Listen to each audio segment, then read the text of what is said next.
Hi mga kabayan, welcome back sa ating panibagong video, and this is Ilonggo Bisdak in Europe mga kabayan. Naka-base po ako ngayon sa Croatia, and good news po mga kabayan, meron pong jobs hiring ngayon dyan sa Pilipinas papunta dito sa Croatia, Europe mga kabayan, ng agency na to.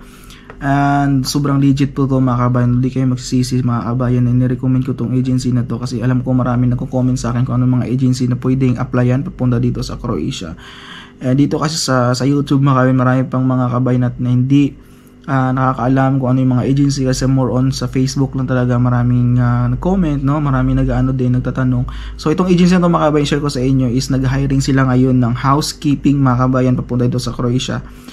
And so kung ano ba yung agency na ito mga kabayan, so yung agency na ito is a Human Link agency papunta dito sa Croatia mga kabayan. Meron sa Luzon, Visayas, Mindanao mga kabayan. And all the details mga kabayan is ilagay ko lang sa aking description box para makita nyo po at ma-check nyo kung paano on how to apply mga kabayan papunta dito. So babasahin ko sa inyo, nasa screen nakita nyo mga kabayan, housekeeping or cleaner mga kabayan, no? Housekeeper and cleaner mga kabayan or room attendant is parang the same lang siya kung dito ka sa Croatia mga kabayan, kasi more on sa hotel siya nagtatrabaho. Pero ito qualification mga kabayan, no? So ang salary plan nito mga kabayan is 580 euro mga kabayan yung sahod nito.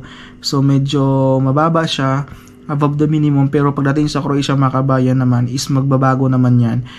More on na housekeeping or housekeeper dito mga kabayan, so umaabot sila ng 750 to 950 euro mga kabayan, nakadepende sa hotel na pinapasukan ninyo. So mostly mga kabayan dito is seasonal job lang. So sa mga nagbabalak gusto pumunta dito is legit talaga itong mga kabayan, no, ng agency na to. So ano ba yung qualification? Nasa screen nakita nyo, male or female mga kabayan, minimum of 2 years work experience with hotel experience mga kabayan. Yan, good knowledge and English language mga kabayan, and good communication skills, cleaning and rooms and bathrooms. May pares lang siya ng room attendant mga kabayan, ng cleaning towels, vacuum and dust, no, washing glass, walls and windows mga kabayan, general cleaning rooms. Yan, dito kasi mostly mga kabayan ganyan ang nangyayari, general cleaning pag may guest na parating, may out na guest, no, yan, check out, check in mga kabayan na guest. So ayan, application of occupation safety and measure mga kabayan. So the same lang siya ng room attendant or a cleaner mga kabayan, housekeeper, the same lang siya ng trabaho mga kabayan dito sa Croatia. So ayan, requirements mga kabayan is kailangan lang ng resume, like kung sinasabi resume, update nyo yan, passport copy, DFA apostle and NBI mga kabayan, most valid of 11 months kasi nga seasonal. Next year pa kayo makarating dito, so mas maganda ma-apply ka na maaga para ma-line up kayo sa interview, kasi alam ko marami sila kukunin mga kabayan papunta dito, no? So kailangan nyo to. Ang process ng mga kabayan is 6 months to 1 year mga kabayan yung process papunta dito sa Croatia. High school or college diploma kailangan nyo din yan, tapos kailangan ng DFA and apostle with NBI clearance mga kabayan.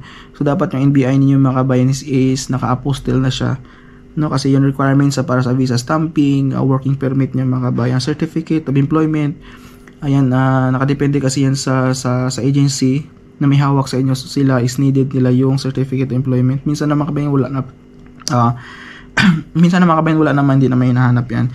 And puro sa kanila kasi kailangan nila mga kabayan, no, parang siguro for safety for their agency mga kabayan. So ang ka-tie up nito sa Croatia mga kabayan, so ang ka-tie up niya nito is Pinoy 385 mga kabayan, or jobs in Croatia, dito sa Croatia. So ayan, no fees and any forms and or purpose will be collected to the applicants mga kabayan. Beware of illegal and the human traffickers mga kabayan. Ayan, mag-ingat kayo kasi marami tayong mga, lalo pa ngayon mga kabayan, na daming naghahangad na gusto pumunta sa Croatia, no, na mag-ingat po kayo sa mga illegal recruiter dyan sa Pilipinas, kasi hindi po natin madali maghanap ng pera pang bayad ng placement fee mga kabayan. So kailangan sa legit tayong agency and makakaalis tayo.